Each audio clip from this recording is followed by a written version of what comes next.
What is up, YouTube, and welcome to this comic review. So if you're new to the channel, a like and a subscribe is super appreciated. So I usually only bring about one comic to review for you guys each week here. However, there are two comics I want to discuss. So I regularly do review the old The Flash there, and I also as well want to bring you Secret Empire, which is something I haven't done on this channel for a couple of weeks. However, we've had a big insight as into just who this real Steve Rogers is. So there will be spoilers for both of these issues here as well. So do be warned even. I'm too excited about Secret Empire. But here we are, and I'll start off with The Flash, which is continuing on from the very interesting negative Speed Force arc, which I do have a full video up tomorrow explaining this negative Speed Force and how it really got to be created. And here the negative Speed Force is continuing to be a big problem for poor old Barry Allen here. He's suffering quite a big way, as he has been pretty much tasked with looking into a big dirty cop kind of thing that's going on. And we deal with the fallout of last month's issue, where he had to deal with the motorcycle gang have been killed, and he is pretty much an accomplice to that murder. So it's not looking good for poor old Barry Allen here. He's having a really tough time here in the issue and the storyline, as the negative Speed Force powers are making him even more distracted than normal. He hasn't got to deal with Iris. He hasn't got anything like that. And poor old Barry he looks drunk. He looks like he's hungover, and he's really suffering from this. And I like the fact we had him get into the ice bath at the start. To be honest, I think it's nice to humanize this character. And he's like, you know what, I'll probably ask Batman how he feels, how he deals with all the roughs and tumbles of being a vigilante. But he realizes that he's got Alfred, who sorts out everything for him. So Flash really is alone here, which is leaving him susceptible to evil Speed Force ways, which the negative Speed Force might actually affect his mind. It seems to be affecting his personality, his mood, his powers. The negative ones are too powerful for him to use. So it's really tough there, to be honest, for the character. And I really do like this stripping away this character, this stripping back the layers of Barry Allen as he copes with all of his powers and copes with his brand new negative Speed Force powers. Now Captain Singh has given them this task, and now they're kind of thinking that maybe it's actually Captain Singh who is the one here, and it's kind of weird that he's gone this route, and he's not gone through internal affairs, he's not gone through anything. So the only really way of actually fixing this is to go through off the books, because there might be someone dirty in internal affairs. But what is interesting here is that the actual thing lies with Shrapnel. So Shrapnel has been defeated. I like the character in the Jeff Johns run there, to be honest. And we've got Shrapnel, who has been, well, he's in the magnet, which keeps him away, and he can't be reconstituted again.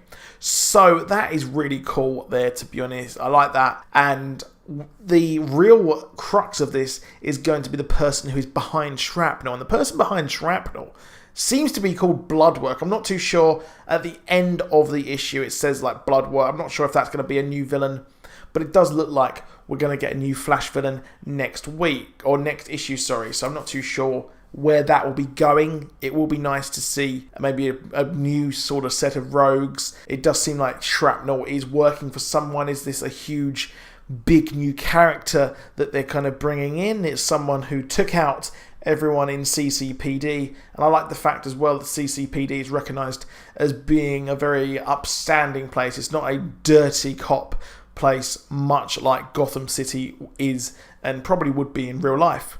So in Central City, there's not too many dirty cops, and it seems like a metahuman is actually behind this and stealing all of these Bloodwork samples. So that's going to be a curious way of how this will actually play out. And I think they're doing a really good job. The artwork looks good, making Barry look like he's a piece of shit, where he's just not he is a piece of shit. It's just that he looks like hell, to be honest. So I really, really did like this issue. It was a lot of fun. Kind of like a filler, really. I think it's more of a filler than more really anything else. This storyline does feel like a filler storyline, like it is leading up to something a lot bigger. Now, next up, we have got Secret Empire number 9. And I did a video a month ago, where I talked about Kobik. Now, I talked about Kobik and how Ultimate Captain America could be the real Captain America. However, no. I was wrong. I will hold my hands up.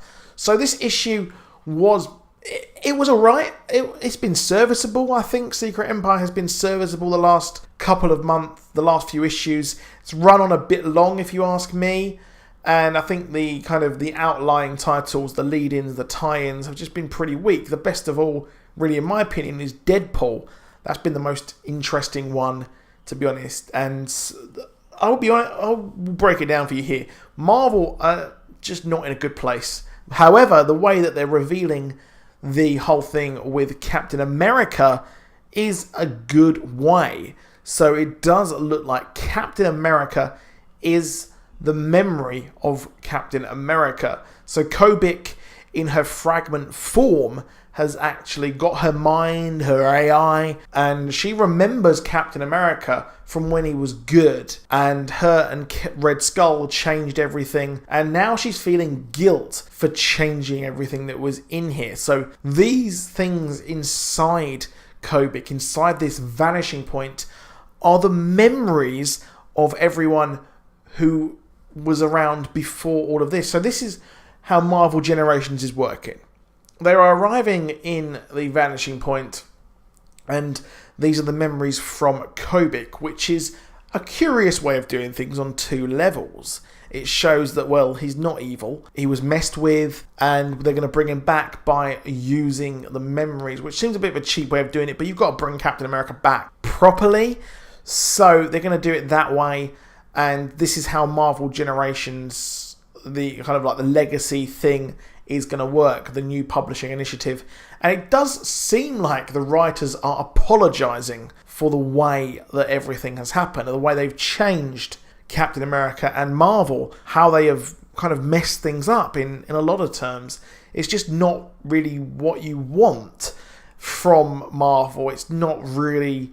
I know they did the kind of merging after Secret Wars, but it's unrecognisable to anyone who wants to pick up the comic books after watching the movies, and anyone who's coming back to Marvel. So it does feel like Nick Spencer's apologising for everything that has happened with Marvel. And it's very clever, the way of doing things. I think that people have finally given him a chance for what he's done, and it does kind of come full circle. So the issue was okay, like I said. It's a very busy issue. It does feel like it's properly coming towards its end now. But we've got like the ultimate Hydra Captain America at the end. So they've finally got to defeat this mega cap at the end. Now, okay issue, okay. It started off strong and it's kind of just tailed off. And I'm interested to see where they go with their version of New 52. However, that is it for this video. Please do drop a like. Please do subscribe. And I'll see you soon. Goodbye.